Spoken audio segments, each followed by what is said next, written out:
Beruchim Habayim, bienvenue à la deuxième partie de VAYISHLACH. Bienvenidos a la segunda parte de VAYISHLACH.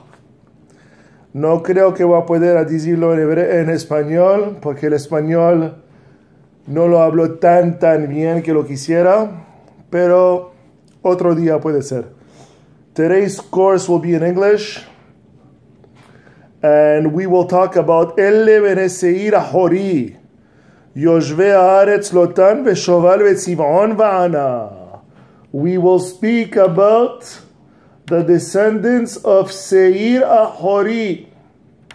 Who is this Seir Hori that we talk about? We know that Essav Rasha, his name was Essav because he was Asui. He was already done, like we explained in our earlier shiurim. Essav was born with hair, beard, he was red, and he even had his molars. He had his full teeth. He was a grown man. He was already made, Asui. As he grew up, he was known as the man with a lot of hair. He was covered in hair, literally like a monkey. Essav was a big man, strong man. He was a man of the earth, a hunter. And when people saw him, they knew exactly that he was Essav because of his hair. His hair was very, very voluminous, and it was all messy and reddish. And they knew that this was the barbarian, this was the savage, that was Essav Rasha.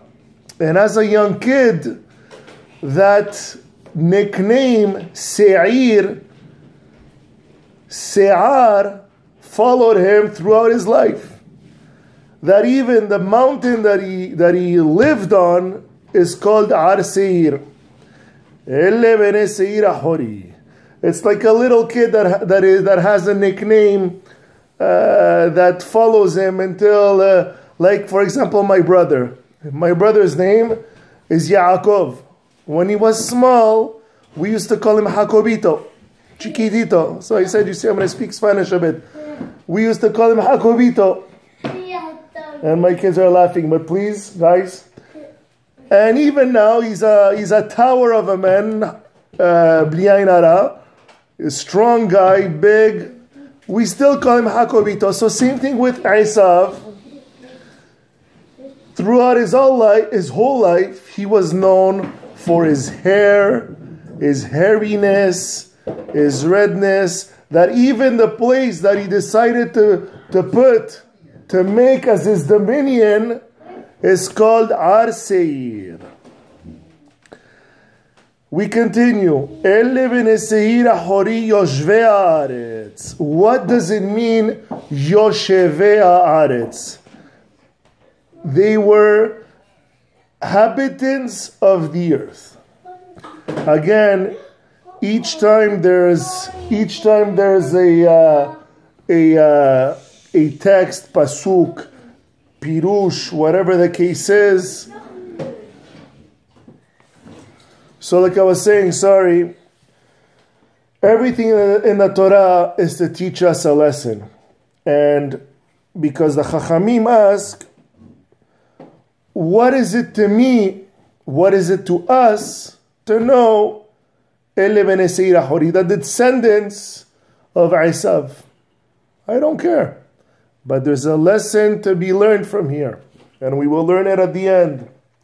So I was saying, Yoshve Haaretz. Yoshve Haaretz, it's something that I learned today, which I found very, very interesting. And it's written in Shabbat, Masechet Shabbat, page 85. Yoshve Haaretz, the people of the land of Seir, the Seirim, if we may call them, they knew the land perfectly. They would take the land, they would take the earth, they would smell it, they would taste it, and just from the smell and the taste, they would be able to say, here we can plant apples, oranges, and bananas. Go, plant. They would walk a few kilometers, same thing. They would take the land, take the earth, the soil, touch it, smell it, taste it. Here, it's good for a vineyard. Let's make wine. And on and on. Olives, tomatoes, carrots, watermelons, mangoes. Everything was perfect. Without technology, without machines. The people of Seir knew exactly what to plant where. And when they found that there was nothing to plant, where they take the sand, the soil, they taste it again, they get 2 or 3 more opinions, this land is not good, what would they do? They would build a city. So where there were cities and buildings and towers, that means that the land was infertile, and around it was the land that gave fruits and vegetables and so forth. The Zohar goes a bit deeper, and it mentions that there's Yoshevei Haaretz and Yoshevei Hashamayim. Yoshevei Haaretz is Essav. Yoshevei Hashamayim, it's Yaakov. Yoshevei Haaretz, it's I eat to live. I live to eat. I work to eat. I eat to live. I live to eat. I work and work and work. Everything that is material, that has a price to be paid for, vanity, power, and Masechet Megillah insinuates and explains that Essav, it's Europe. And we see that in Europe that, there's the fashion, there's the nice buildings, the crystals, the museums, the nice clothes, very modern-like, very material, vanity-wise. And that was Essav. And we see later on, they were very big on names. Ele alufei achori, aluf lotan, aluf shoval, aluf tziv'on, aluf ana, aluf dishon, aluf etzer, vayimloch be'edom, bela ben beor. And we continue and we see that there's kings. Vela melachim, asher malechu be'eretz edom, lifnei malach melech, livnei Israel, vayimloch be'edom, bela ben beor, v'shem iro, din ava, and so forth. And in Europe, as we say in Masechet Megillah, there's the duchess, the king, the queens, the royalty, the armies, the generals. So Yoshvei Haaretz means that Essav lived only for this life. Vayivez Essav et habechora. What does Essav need? A prayer for Olam Haba. Yaakov Yoshvei Hashamayim. Everything that he did here, everything that he accomplished in this world is to glorify Hashem. It's to bring it, to make it holy, to sanctify it, to bring it to the Olam Haba. Proof is when he went back for the little jars that he forgot, the little things that he came back, and that's where he met the angel of Essav, to show that every single thing that he earned had a spark of holiness. He put on new clothes. He said, he went to buy something. He wanted to eat an apple. He saw the moon. Birkat Levana. He bought a new car. He put a little mezuzah in the car. He does mitzvot with the car. On and on and on. So we see the difference between Yaakov and Essav. We continue. ודishon ועצר ודישן אלה אלופי החורי בני סיר בארץ אדום והיו בני לוטן חורי והמם ואחות לוטן תמנה. We learned about Timna. the sister of Lotan. Timna bigot Amalek. Ve'ele bene shoval alva umnachad ve'eva sheva ve'ele bene tzivon. Now we talk. Ve'ele bene tzivon ve'ayav va'ana. Who is this Ana? Asher matza et hayemim bamidbar bir'oto et hamorim letzivon aviv. Who is this Ana? And that's topic number 4. Ana was the son of Tzivon. And like we said last week, earlier in VAYISHLACH, is the people of Seir were corrupted. Adultery, incest, cross-migrations. They weren't the best of people. This Ana is the forefather, is the creator of the mule.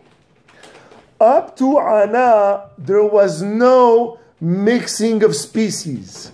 Horses went with horses, cows, bulls, snakes with snakes, monkeys with the monkeys, camels, man with woman. Even that was corrupted. Up to Ana, universally it was respected. Ana came and he started to cross-migrate, if we say. And he mixed a horse with a donkey, which gave a mule. And a mule is very strong. We say, why didn't Hashem create a mule? Because the mule with the kick could kill a human being. And it continues, Et hayamim bamidbar, bir'oto et hamorim letzivon aviv. Who lives in the desert? Nobody. Abraham was in the desert to do a mitzvah. Abraham built an empire in the desert. He decided to stay there with the blessing of Hashem. Ana was in the Binmar because he was thrown away. Nobody wanted of Ana. Like I said, crossbreeding, that's the word I was looking for. Crossbreeding was condemned universally. And nobody wanted this Ana to live in their city. Even if he's from Seir, even if he's from the family of Essav, nobody wanted this guy. So that's why he moved to Bamidbar, to the desert. Nobody wanted to be associated with him. And that's in Pesachim chapter 54. And to end this shiur, we see later on, like I said, Elle alufei achori, aluf lotan, aluf shoval, generals upon generals upon generals, kings amongst kings among kings. And who's on the other side? Reuben, Shimon, Levi, Yehuda, Issachar, Zebulun, Binyamin, Dan, Naphtali, Gad, Ve'asher, Yosef, Binyamin. No generals, no kings, no duchess. Reuven, Shimon, Levi, Yehuda. Just to show you and mettre à l'appui that Yaakov was Yoshvei Hashamayim and not Yoshvei Haaretz. He didn't care about the grades or how many stars he has on his shoulder. Him, it's Min Hashamayim, Hashem. Glorify Hashem. Pray to Hashem. Do good. Be good. And lastly, what do we know? Why do we read? Why did Hashem include the descendants of Essav? To teach us a very important lesson in education. Again, Bereshit is a book of education, it seems. Essav was the son of Yitzchak. Essav was the brother of Yaakov. They both got the same education. They were circumcised. They studied in the yeshiva. But Essav had a small inclination. He had a small inclination towards the side, you know. And also he had, for those who don't know, he had the vest of Adam Arishon. and when he would go hunting, the animals would be attracted to him. He would just call an animal, and with that vest, the animal would come. And instead of taking him hours and days to hunt, it would take him a couple of minutes. Because we know that Adam HaRishon named the animals. So by having that vest, he had that special connection, that power over them, that he could call them and they would come. So you see, Essav had the potential, but he was a little, like we say in Espanol, era un poquito distraído, se fue un poquito del lado. And when he was young, he was maybe a centimeter to the side, a centimeter to the inclined part, inclined to do bad. But when he got 15, 20, 30, that little inclination became his life. There was no chance for Hashem to go in because Esav's arrogance took all the place. And we know whoever is gaftan, whoever is arrogant, Hashem cannot reside with him. There's no place for Hashem. And since Seir is Yoshvei Haaretz, we take the example of a tree. A tree, when it grows a little crooked, when it's this small, and it grows maybe a centimeter to the side, it's not the end of the world. Same thing as a kid. If you see that a child is starting to deviate, you slap him back with words, with Torah, with actions, by giving the example. No, do not deviate, stay straight. And we know why, because a tree, when it goes 10, 15, 20, 30 years, that little centimeter that it was deviated becomes 5, 6 centimeters. Now go fix it. Impossible to fix. So that's what the Torah is here to teach us. By saying Hashem put the descendants of Essav for us to see that when a child starts to deviate, do not let it go. Yitzchak could have done much better with Essav. And we learned it in my earlier shiurim. Do not let it go. Same thing with your kids. Always stay behind your kids. Follow them. Give them that space, of course. Give them that liberty. But always be there to guide them. So we could be like the sons of Yaakov, who were just Reuven, Shimon, Levi, Yehuda, servants of Hashem, who worked very hard. I'm not saying to study and do nothing. Who worked very hard, were good to each other, did good, but did everything with Kedusha. Instead of being like the descendants of Essav, Aluf Zeh V'Melech Zeh, which means nothing. Have a great week. Shabbat Shalom. And see you all for the next parasha.